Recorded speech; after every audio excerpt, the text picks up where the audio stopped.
Salam saudaraku, mari kita kembali mendengar firman Tuhan melalui pencerahan iman. Semoga saudara pendengar diberi keteduhan hati sepanjang malam ini dan mendapat semangat baru di hari esok di dalam menjalani aktivitasnya kembali. Mari kita berdoa.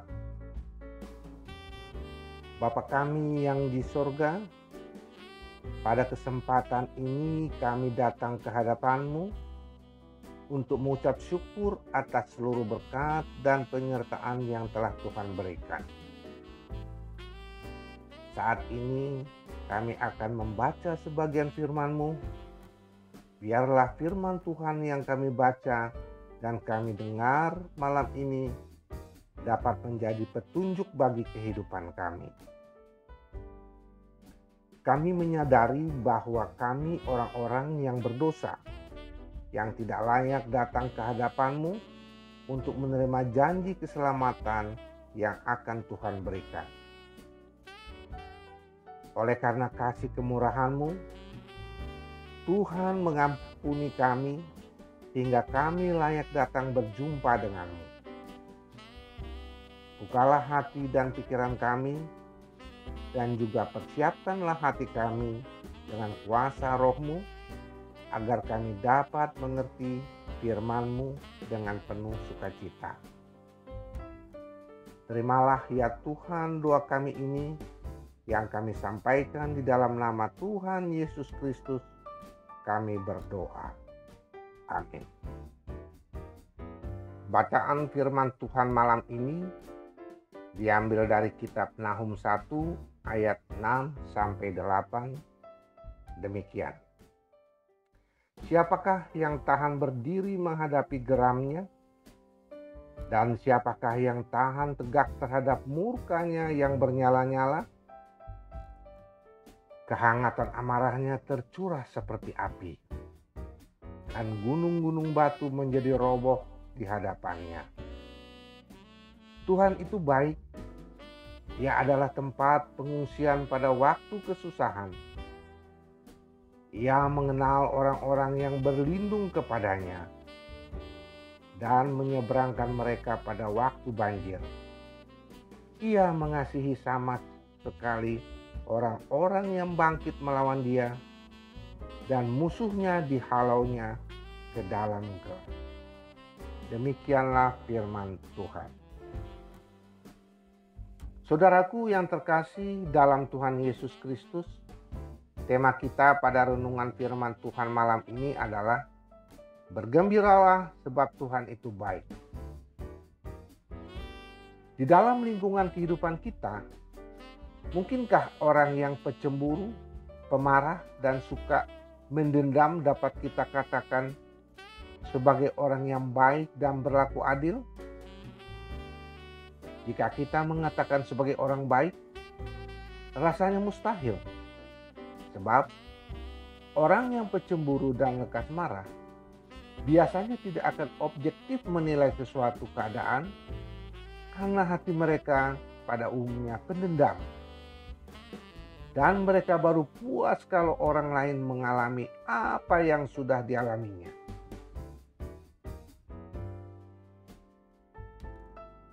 Pada nats firman di atas, Nabi Nahum menjelaskan bahwa semua tindakan yang diperbuat Tuhan atas perilaku manusia yang kurang baik itu sangatlah berdasar pada kemahatauannya. Tidak seperti manusia yang tidak serba tahu dan bisa saja salah menyimpulkan.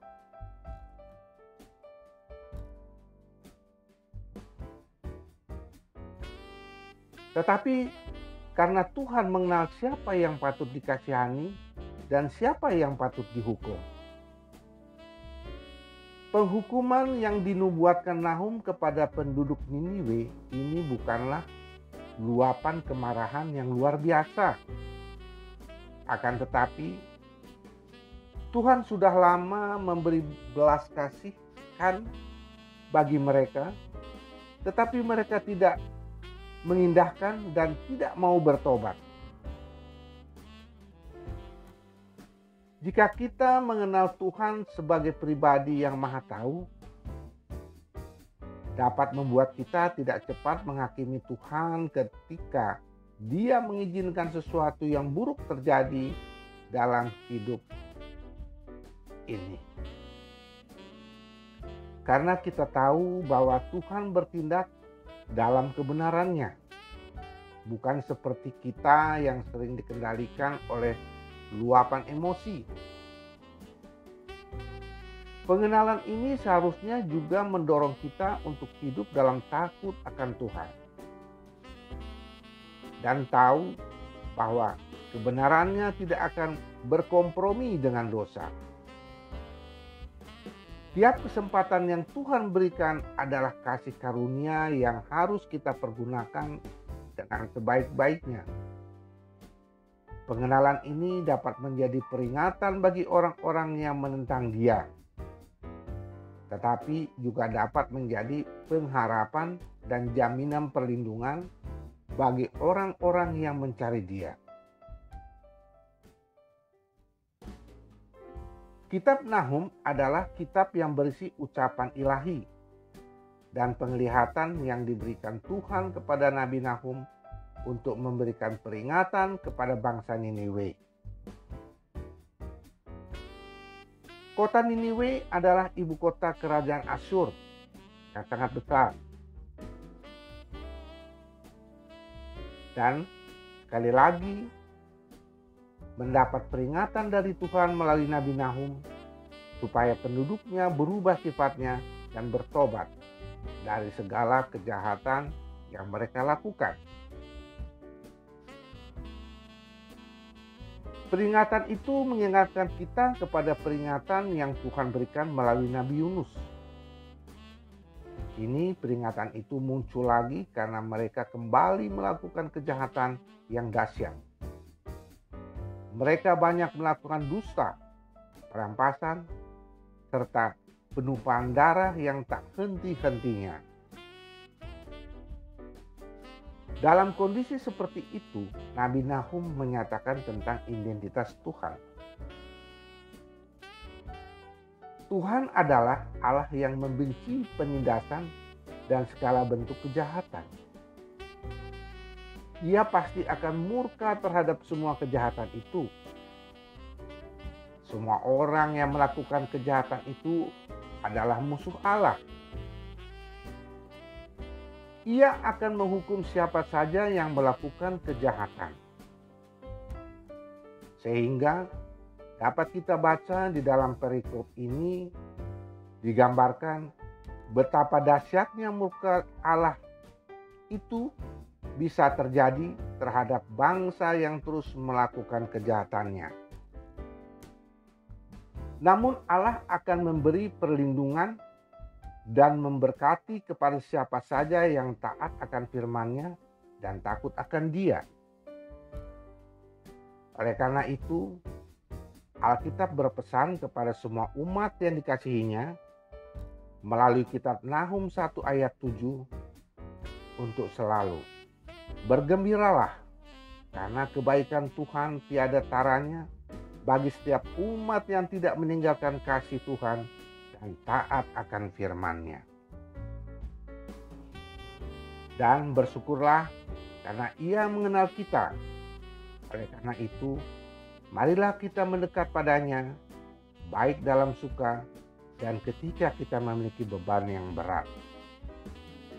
Ingatlah selalu, Tuhan itu tetap perteduhan kita yang sempurna. Ia menerima siapa saja yang berkeluh kesah tentang apa saja. Tiap saat hadirat-Nya terbuka bagi kita untuk berlindung kepadanya. Amin. Mari kita berdoa. Terima kasih Tuhan atas firman-Mu yang telah Engkau berikan di malam ini kepada kami. Kiranya apa yang telah Engkau firmankan bisa kami tanam di hati kami masing-masing. Dan kuatkanlah kami untuk melakukan apa yang Engkau firmankan sesuai dengan kehendak-Mu.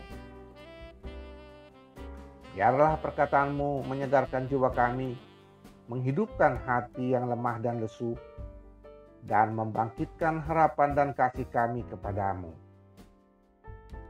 Berkatilah hidup kami, agar kami tetap dapat berkesempatan terus mendengarkan firman-Mu kembali. Berkati hamba-Mu yang telah menyampaikan firman-Mu malam ini, agar tetap dapat menjadi pelayan yang benar di hadapan-Mu.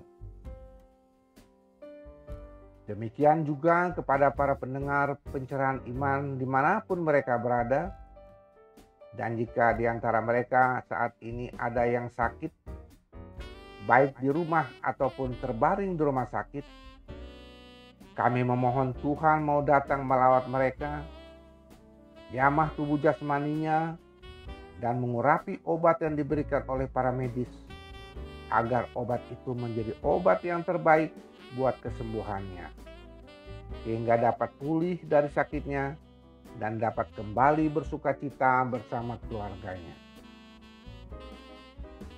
Dan apabila ada di antara mereka mengalami keterpurukan ekonomi yang disebabkan karena kehilangan pekerjaan, kami memohon agar Tuhan datang menolong mereka supaya terlepas dari kondisi keterpurukan tersebut. Kami juga berdoa untuk para lansia yang mendengar renungan pencerahan iman ini. Berilah mereka sukacita-Mu agar dapat menjalani hari-harinya dengan penuh semangat dan pengharapan di dalam menghadapi kehidupan yang Tuhan berikan kepadanya bersama anak dan cucunya, sehingga mereka senantiasa dapat selalu merindukan dan membutuhkan firman-Mu sebagai pelita hidup mereka. Dan kebenaran yang memerdekakan serta dapat menjadi penghibur yang menguatkan hidup mereka. Ajarilah kami Tuhan untuk dapat mensyukuri setiap pertolongan Tuhan di dalam kehidupan kami. Dan juga ajarilah selalu kami bahasa firman-Mu, dan bimbinglah kami untuk selalu hidup sesuai dengan kehendak-Mu, agar kami dekat kepadamu. Terimalah ya Tuhan doa kami ini yang kami sampaikan kepadamu. Di dalam nama Tuhan Yesus Kristus kami berdoa dan mengucap syukur. Amin. Saudaraku, kami mengucap banyak terima kasih karena sudah mendengarkan pencerahan iman yang kami sampaikan malam ini.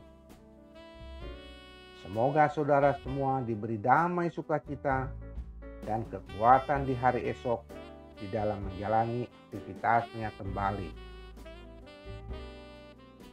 Agar pelayanan kami ke depan dapat terus berkembang, saudara tidak ketinggalan video terbaru dari kami. Maka jangan lupa saudara mensubscribe dan menekan loncengnya. Dan bagikan video ini ke semua saudara kita supaya mereka ikut terberkati melalui pelayanan kami ini. Sehingga saudara juga dapat menjadi berkat bagi sesama. Shalom, selamat malam, selamat beristirahat. Tuhan Yesus Kristus memberkati.